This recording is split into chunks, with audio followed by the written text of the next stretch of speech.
Well, we're back with Rob Wessel of Hamilton ETFs to talk about low bank stock valuations and the ongoing slump, Rob, of 2 years now in bank stocks. Historically very rare. Yeah, it is. So we actually did a YouTube video and wrote a piece on our website where we talked about that the Canadian banks are down over a 2-year period. And even as of the most recent month, that's a fairly rare event. So if you go back and look at the history of the Canadian Bank Index and you accumulate or add up all the number of months that they were down over a 2-year period, it's not very many. Now, the bank index is only about 25 or 28 years old. They were down about 22 times. And if you look, how did the banks perform in the next 12 months? They had a positive return 21 of the 22 times, so basically 95% of the time. But I also think if you look back, why are the Canadian banks down over a 2-year period? The main reason is they haven't grown earnings. If you look at sector total earnings, they've been oscillating in and around a $14 billion level for 2 years. So for the Canadian banks to get moving, they really need earnings to start rising. And that's a very key. And what do you need for that? You need reserve builds to stop. You need the Canadian economy to improve. It'd be good if you got better market-sensitive revenues. There's just a few things that can move earnings quickly and get them moving forward. But there's no question that history favors the sector in a 12-month period. What about sentiment? Many Canadians remain worried about a Canadian recession. And you've mentioned the Canadian economy as something that needs to improve for the bank stocks to do better.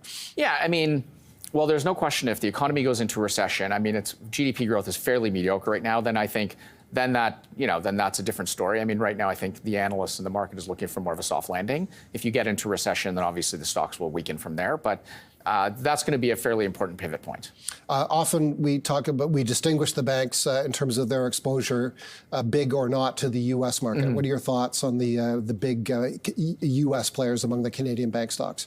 You mean the U.S. subsidiaries within the banks? Yeah, the banks like TD and BMO that have big... Yeah, so TD and BMO are by far the biggest. Then you have, CIBC as a platform. RBC has a much more diverse... They have a lot of U.S. exposure, but it's very diversified.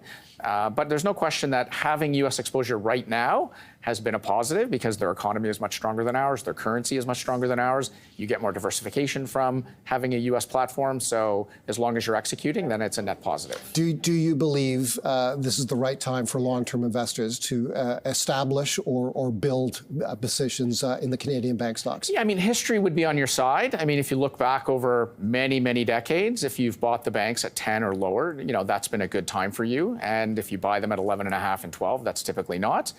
They're also coming out of a downturn, which is usually a decent period of time. So I don't know that they're a home run. Like, it's not like when you buy them at 9 times, then as long as you can wait, there's a really good chance you're going to get very good returns. But that was 6 months ago.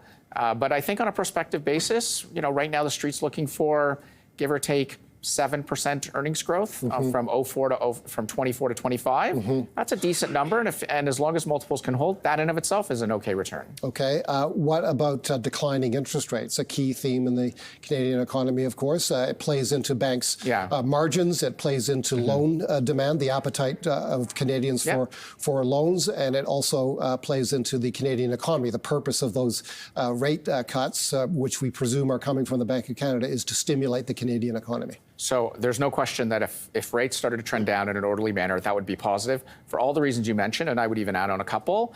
The other one I think that's quite positive, maybe don't necessarily draw your conclusions to or your eye to right away, which is greater market-sensitive revenues. Like, you get greater market activity, greater fixed income trading revenues, you get more underwriting. Everything is better, and market-sensitive revenues are a pretty important line item. And then I would further add, the market's very worried about the mortgage resets.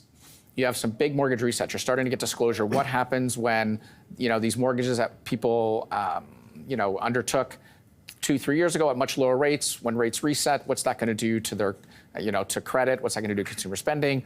If rates fall, that reset risk, which is a fairly meaningful one, at least as it relates to the economy, also moderates. So I think everything you mentioned is a positive, and then I would add those other two.